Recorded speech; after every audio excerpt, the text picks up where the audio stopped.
We've now learned how to pull data out of a table, and at this point, it looks like we just used SQL to pull raw information out of our database. In other words, we stored this exact set of information, these exact columns right here, and it appears that we can just pull exactly those columns out.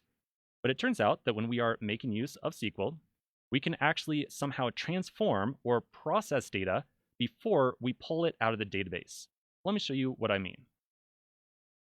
So if we think about our cities table right now, you'll recall that we have population and area in here as columns. There might be a really useful metric that we could try to calculate for all these different cities. Maybe we could try to find the population density of each city, which would be defined as each city's population divided by its area. That would give us the population density, the number of people per square kilometer in this city. So we would want to calculate that value for each individual row. To do so, we would eventually end up with something that looks like this right here. We would take Tokyo's 38 million and divide it by 8223. We would take Delhi's 28 million and divide it by 2240, and so on. This is a calculation that we would want to repeat for every single row inside of our table. Let's figure out how to write a little bit of SQL that will automatically do this calculation for us for each individual row. Okay, so back over here, I'm going to delete the star that I had previously, and then I'll print out each individual city's name, and then after that, I'm going to calculate each city's population divided by its area. So in this case, we are doing a calculation right here. You can imagine that we are kind of making an imaginary column inside the database, kind of like a temporary calculated column. If we now run this query, we'll see that we get the name of each city and then the population density right next to it. So this is the number of people per square kilometer in that city.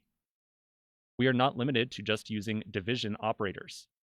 We can also use many other math operators, such as addition, subtraction, multiplication.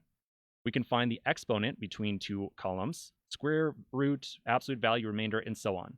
There are even more math operators than what you see right here, but these are some of the ones you're going to use most frequently. And even out of these, you'll most frequently just use the ones on the left-hand side.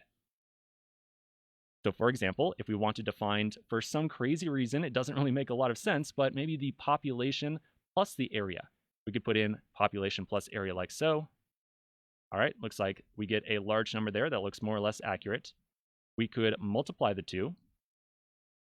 And if we do so, we end up getting an error here because remember, an integer value inside of Postgres can only go up to about 2.14 billion. In this case, if we try to multiply the population by the area, we get an integer value that is too large. And that's why we see an error here of integer out of range.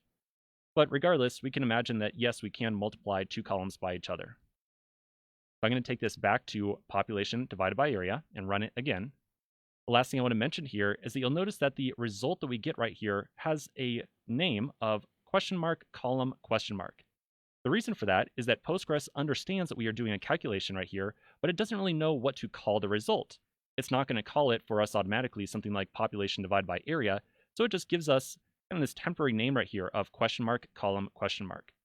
That's not a very helpful column name because it doesn't really tell you and I what the values in here are really all about. So what we can do to make this a little bit more clear, just for you and I, is rename this calculated column.